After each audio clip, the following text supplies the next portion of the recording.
সুপ্রিয় দর্শক শ্রোতা, যুদ্ধবিরতি ভেঙে আবারও ইরান নতুন করে মার্কিন ঘাঁটিতে ভয়াবহ হামলা করেছে। ইতিমধ্যে ইরানের হামলায় যুক্তরাষ্ট্রের 20টি সামরিক স্থাপনা ক্ষতিগ্রস্ত হয়েছে। অন্যদিকে ইরানের প্রক্সি বাহিনী হিজবুল্লাহ মার্কিন যুক্তরাষ্ট্রের অবৈধ সন্তান ইসরায়েলে হামলা চালিয়ে আয়রন ডোম ধ্বংস করে দিয়েছে। পৃথিবীর মানচিত্রের দিকে ইসরায়েলকে নিচ্ছিন্ন করার ঘোষণা দিয়েছে ইরান। আপনি কি এই মতের সাথে একমত? এই সম্পর্কে আপনার মতামত কমেন্টস বক্সে লিখে জানান। এবং শুরুতেই আন্তর্জাতিক সংবাদের থাকবে সংবাদ শিরোনাম, পরে বিস্তারিত। হিজবুল্লাহর হামলায় 2 ইসরায়েলি সেনা নিহত। আরো বিস্তারিত জানিয়ে দিব। হরমুজের চাপ দিয়ে যুক্তরাষ্ট্রকে পিছু হটালো ইরান, দাবি খামেনির উপদেষ্টার। আরো থাকছেন, স্যাটেলাইটে মিলল ভয়াবহ ধ্বংসযজ্ঞের প্রমাণ, উড়ন্ত আমেরিকাকে মাটিতে লাফালো ইরান। এদিকে মার্কিন হামলার জবাবে কুয়েত এবং বাহরাইনে ইরানের পাল্টা হামলা। চুক্তি না হলে ইরানকে ভিন্ন পথের হুমকি ট্রাম্পের। আরো থাকছে, তাইওয়ানের পানি সীমায় বিশেষ অভিযান চীনের। হরমুজ প্রণালী বন্ধের হুঁশিয়ারি, পরমাণু শক্তিধর রাষ্ট্র হওয়ার দ্বার প্রান্তে ইরান। এবং সর্বশেষে জানিয়ে দিব, ট্রাম্প মোস্তফা বৈঠকের সম্ভাবনা নাকচ, যুক্তরাষ্ট্রকে কঠোর হুঁশিয়ারি ইরানের। এতক্ষণ শুনছিলেন সংবাদ শিরোনাম, বিস্তারিত। তবে তার আগে অনুরোধ থাকবে, এই ভিডিওতে একটি লাইক দিন এবং কমেন্টস করে জানিয়ে দিন আপনি কোন জেলা থেকে বা কোথা থেকে আমাদের সাথে যুক্ত রয়েছেন। এবং সংবাদের সর্বশেষ গুরুত্বপূর্ণ আপডেট পেতে চ্যানেলটি সাবস্ক্রাইব করে আমাদের সঙ্গেই থাকুন। ধন্যবাদ। হিজবুল্লাহর হামলায় 2 ইসরায়েলি সেনা নিহত। লেবাননের দক্ষিণাঞ্চলের সশস্ত্র গোষ্ঠী হিজবুল্লাহর হামলায় 2 ইসরায়েলি সেনা নিহত হয়েছেন। পৃথক দুটি ঘটনায় তাদের মৃত্যু হয়েছে বলে জানিয়েছেন ইসরায়েলি প্রতিরক্ষা বাহিনী। রাতে আইডিএফ জানায়, লেবানন এবং ইসরায়েলের মধ্যে যুদ্ধবিরতির চুক্তি কার্যকর থাকলেও সীমান্ত এলাকায় হামলা পাল্টা হামলা অব্যাহত রয়েছে। নিহতের একজন 23 বছর বয়সী ক্যাপ্টেন শাহর গামলা। তিনি ইগোস ইউনিটের কমান্ডো ব্রিগেডের কর্মরত ছিলেন। বৃহস্পতিবার হিজবুল্লাহর ড্রোন হামলায় গুরুতর আহত হওয়ার পর তাকে হাসপাতালে ভর্তি করা হয়। চিকিৎসাধীন অবস্থায় সকালে তার মৃত্যু হয়। অন্যদিকে 21 বছর বয়সী সার্জেন্ট ওহাতিয়ারি শুক্রবার পৃথক এক ঘটনায় নিহত হন। তিনি গিবাথি ব্রিগেডের সাকেত ব্যাটালিয়ন সদস্য ছিলেন।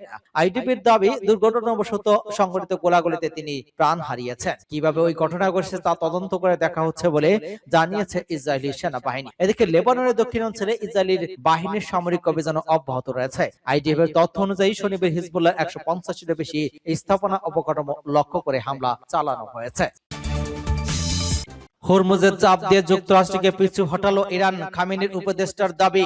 মধ্যপ্রাচ্যের ভূরাজনীতিতে হরমুজ প্রণালীর গুরুত্বকে ঘিরে ওয়াশিংটনের তেহরান টানাপোড়েনের মধ্যে এক বিস্ফোরক দাবি করলেন আলী আকবর ভেলিয়াতি। ইরানের সর্বোচ্চ নেতার ওই প্রভাবশালী উপদেষ্টা জানিয়েছেন, হরমুজে ইরানের চাপের কারণে মার্কিন কৌশল এখন পুরোপুরি ব্যর্থ। সামাজিক যোগাযোগ মাধ্যমে এক্সে দেয়া এক পোস্টে তেলিয়াতি বলেছেন, ইরানের ক্রমবর্ধমান শক্তির ফলে আঞ্চলিক ক্ষমতার ভারসাম্য বদলে গিয়েছে। এর জেরে মার্কিন প্রেসিডেন্ট ডোনাল্ড ট্রাম্পকে হরমুজ আবার স্বাভাবিকভাবে চালু করতে অস্থায়ী সমঝোতার পথ খুঁজতে বাধ্য হতে হয়েছে। তিনি একে ইরানের বিরুদ্ধে চাপ প্রয়োগ নীতির বড় পরিবর্তন, ধরনের ব্যর্থতা এবং প্রতিরোধ শক্তির উল্লেখযোগ্য সাফল্য বলে অভিহিত করেছেন।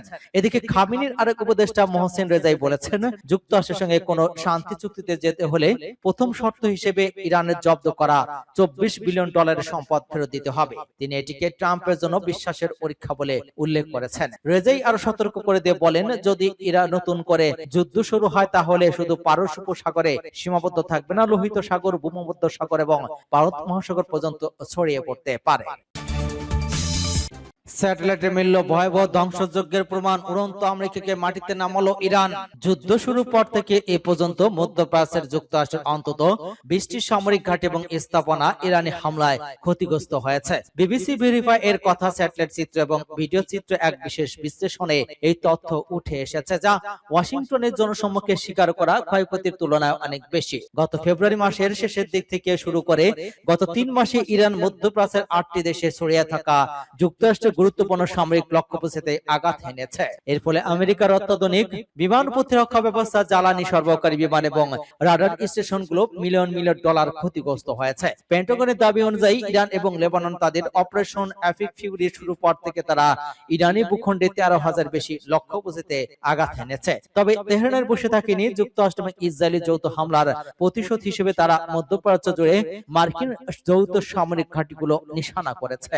ইরানের সর্বোচ্চ নেতা মোস্তফা খামেনি মার্কিন ঘাঁটিতে তাদের সামরিক সাফল্যের বিষয়টি তুলে ধরে গত মঙ্গলবার এক বিবৃতিতে বলেছেন, মধ্যপ্রাচ্যে এখন আর মার্কিন ঘাঁটিগুলোর জন্য কোনো নিরাপদ স্থান নয়। হোয়াইট হাউস বারবার দাবি করে আসছিল যে ইরানি সামরিক বাহিনীকে প্রায় নিশ্চিত করে দেওয়া হয়েছে, কিন্তু সামরিক বিশ্লেষকদের মতে স্যাটেলাইট চিত্র মার্কিন ঘাঁটিগুলো যে ধ্বংসযোগ্য দেখা গেছে তা প্রমাণ করে তেহরানের পাল্টা হামলাগুলো মার্কিন কর্মকর্তার দাবির চেয়ে অনেক বেশি সুনির্দিষ্ট।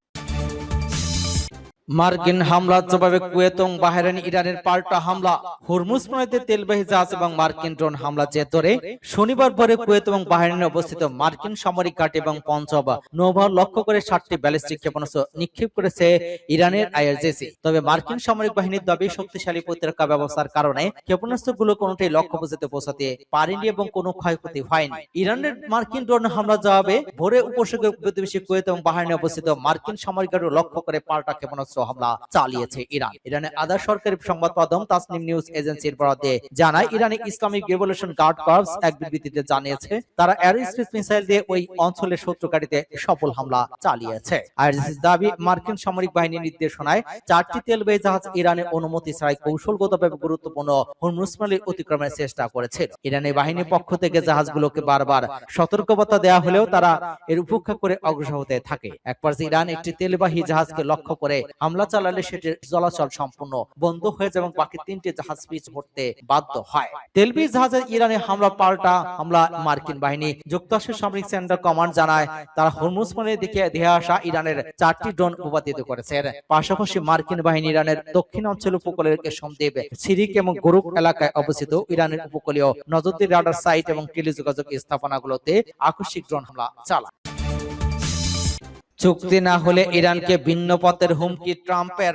ইরানের সঙ্গে চলমান সংঘাত নিরসনে এখনো কোনো চূড়ান্ত সমঝোতায় পৌঁছাতে পারেনি যুক্তরাষ্ট্র। তবে আলোচনা পথ পুরোপুরি বন্ধ হয়নি বলে জানিয়েছেন মার্কিন প্রেসিডেন্ট ডোনাল্ড ট্রাম্প। একই সঙ্গে তিনি সতর্ক করে বলেছেন, কূটনৈতিক উদ্যোগ ব্যর্থ হলে ওয়াশিংটনের অন্য বিকল্প বিবেচনা করতে পারে, যা সুখকর হবে না। শুক্রবার উইসকনসিন অঙ্গরাজ্যের চিফ অফ দ্য ফলসে এনবিসি নিউজকে দেওয়া এক সাক্ষাৎকারে ট্রাম্প বলেন, ইরানের নেতারা নিজেদের অবস্থান ধীর এবং গর্বিত, সে কারণে সমঝোতা পৌঁছাতে সময় লাগছে। তবে শেষ পর্যন্ত তেহরানের সামনে আলোচনার পথেই আশা ছাড়া আর কোনো বাস্তবসম্মত বিকল্প থাকবে না বলে তিনি মনে করছেন। ট্রাম্পের ভাষায় তারা শক্তিশালী, তারা গর্বিত, এমন কিছু বিষয় রয়েছে তারা তা কখনো করবে বলে ভাবেনি, কিন্তু শেষ পর্যন্ত করতে হবে তাদের, আর কোনো উপায় নেই, সময় শুধু লাগছে। মার্কিন প্রেসিডেন্ট এই মন্তব্য এমন সময় এলো যখন ফেব্রুয়ারিতে শুরু হওয়া যুক্তরাষ্ট্র ইরান সংঘাত 4র্থ মাসে প্রবেশ করেছে। এপ্রিল মাসে দুপক্ষই এবং যুদ্ধবিরতিতে সম্মত হলে তা কয়েক দফা বাড়ানোর পর সাম্প্রতিক সময়ে হরমুজ প্রণালীর আশেপাশে নতুন করে উত্তেজনা তৈরি হয়েছে। কয়েকটি পাল্টাপাল্টি সামরিক পদক্ষেপ পরিস্থিতিকে আরো জটিল করে তুলেছে। দ্রুত চুক্তি না হয় সমালোচনা জবাব দেন ট্রাম্প। তিনি বলেন, দীর্ঘদিনের সংঘাত এবং পারস্পরিক অবিশ্বাসের অবসান রাতারাতি সম্ভব নয়। তার মতে এ ধরনের সংকট সমাধানের ধৈর্য এবং সময়ের প্রয়োজন। তাইওয়ানের পানি সীমা বিশেষ অভিযান চীনের।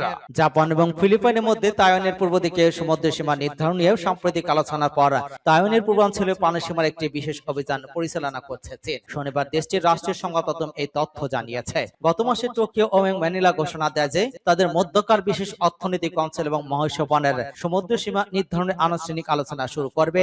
এই ঘোষণা বেইজিং এর তীব্র অসন্তোষের মুখে পড়ে। তাইওয়ানকে নিজেদের অংশ হিসেবে বিবেচনা করা চীন, জাপান এবং ফিলিপাইনে ওই আলোচনাকে অবৈধ বলে আখ্যা দেয়।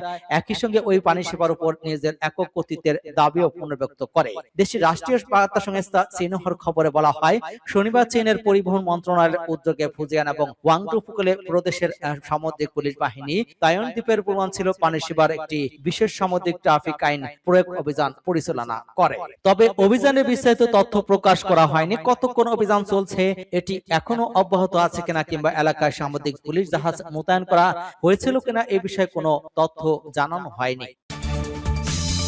হরমুজ প্রণালী বন্ধের হুঁশিয়ারি, পরমাণু শক্তিধর রাষ্ট্র হওয়ার দ্বার প্রান্তে ইরান।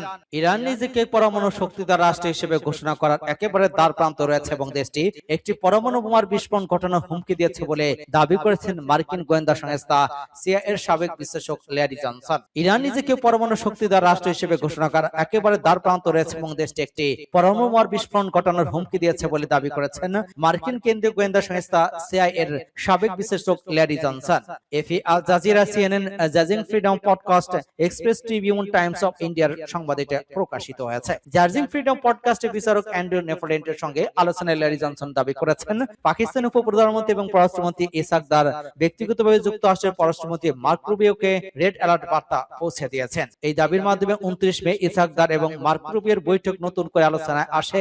যদিও বৈঠকের বিষয়ে আনুষ্ঠানিক ব্যাখ্যায় দ্বিপক্ষীয় সহযোগিতার কথা বলা হয়েছিল, তবে আলোচনা প্রকৃতি নিয়ে প্রশ্ন উঠেছে। অবশ্য পাকিস্তানের পররাষ্ট্র মন্ত্রণালয় ওই দাবিটি সরাসরি স্পষ্ট প্রত্যাখ্যান করেছে। পরমাণু কর্মসূচি নিয়ে কোনো গোপন প্রতিবেদন শেয়ার করার খবরকে অনুমান নির্ভর এবং মিথ্যা বলে আখ্যা দিয়েছে ইসলামাবাদ। তবে ল্যারি জনসনের দাবি অনুযায়ী ইরানের প্রেসিডেন্ট মাসুদ পেজিশিয়ান ওই পরমাণু অগ্রগতির বিষয়টি পাকিস্তান প্রধানমন্ত্রী শাহবাজ শরীফকে অবহিত করেছেন। একই ধরনের দাবি করেছেন ভূরাজনৈতিক বিশ্লেষক পেপে এসকোবারও। তিনি দাবি করেছেন ইরান অভ্যন্তরীণ পরীক্ষামূলক বিস্ফোরণের মাধ্যমে তাদের পারমাণবিক সক্ষমতা প্রদর্শন করতে পারে।